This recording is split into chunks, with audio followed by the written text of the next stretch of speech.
The island nation of Sri Lanka is going through one of its toughest times in the country's recent history. We showed you last week how the Forex crisis has severely impacted its economy, and now it stares at another major challenge in the form of food price inflation thanks to the fertilizer ban the government had imposed in a bid to promote healthier agriculture. Although the decision was reversed in light of protests and demands, that has simply not proven enough to undo the damages caused due to ripple effects of the decision.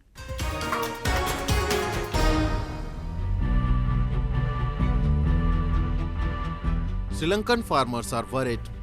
They know they are not going to yield the kind of produce they have been harvesting for years. The government's overnight call of going organic dampened the Sri Lankan agriculture so hard that they could never recover.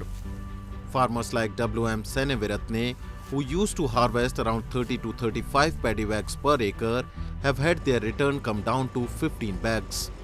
The dramatic fall in the yields is the result of a decision last April by President Gotabaya Rajapaksa to ban the use and importation of all chemical fertilizers in Sri Lanka as part of efforts to promote healthier agricultural practices and make farming more sustainable.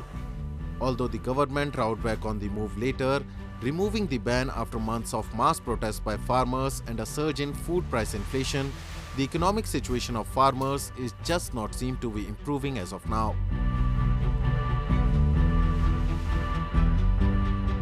අවුරුද්දකට වතාවක් මම වී වගාව කරන්නේ. නැත්නම් එළවලු තමයි කරන්නේ. වෙන අවුරුද්දවල අවුරුද්දක්ම තියාගන්නවා අක්කර දෙකකින් අක්කරයක වී කෑමට.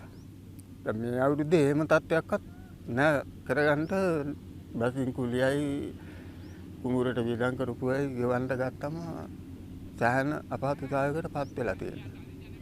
ඒ හින්දා දැන් බොහොම අමාරුයි ජීවත් වීමත්. මේක වීගෝ හිතන විතරක් නෙවෙයි එළවලු වගාවත් කරනවා. දැන් ඒක කරගන්නත් තත්ත්වයක් නෑ මේ පොහොර නැති හින්දා. Despite the ban reversal, only a trickle of chemical fertilizers made it to farms, which will likely lead to an annual drop of at least 30% in paddy yields nationwide, according to agricultural experts. The shortfall comes at bad time for the island nation of 22 million people. It is in the throes of its worst economic crisis in a decade. Foreign exchange reserves are at a record low and inflation is soaring, especially for food. Fuel shortages have also led to rolling power cuts across the country. The impact of poor paddy crop could push up the retail price of rice by around 30%. මේ කාබනික වගාවත් එක්ක කියන මේ ආණ්ඩුවේ වගාවට ගිහිල්ලා දැන් මේ අස්වැනු නෙලන සියලු ගොවියන්ගේ නැසවිල්ල සහ අපි බින් වලට ගියාම තියෙන තත්ත්වය තමයි වෙනදා අක්කරයකින් බීමිටි 30 35ක් ගත්තේ බිම දැන් මේ පාර බීමිටි 15කට දක්වාම වර්ෂා පෝෂිත බැහැලා තියෙනවා සුළුවාරි මාර්ගත් ඒහා සමානම 40ක් ගත්තා 45ක් ගත්තා නම් ඒක 20 දක්වා ඇවිල්ලා තියෙනවා.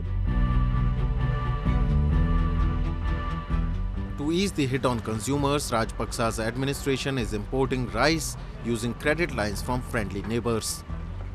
And to help farmers, it has raised the minimum government purchase price and announced a $200 million compensation package, translating to a minimum of $248 per hectare as compensation.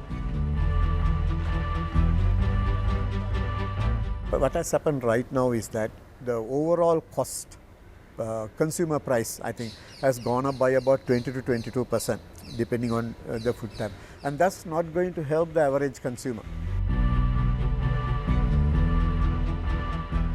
Some farmers say the amounts are not enough, and the government has become deeply unpopular, according to a new survey by Colombo think tank Variety Research.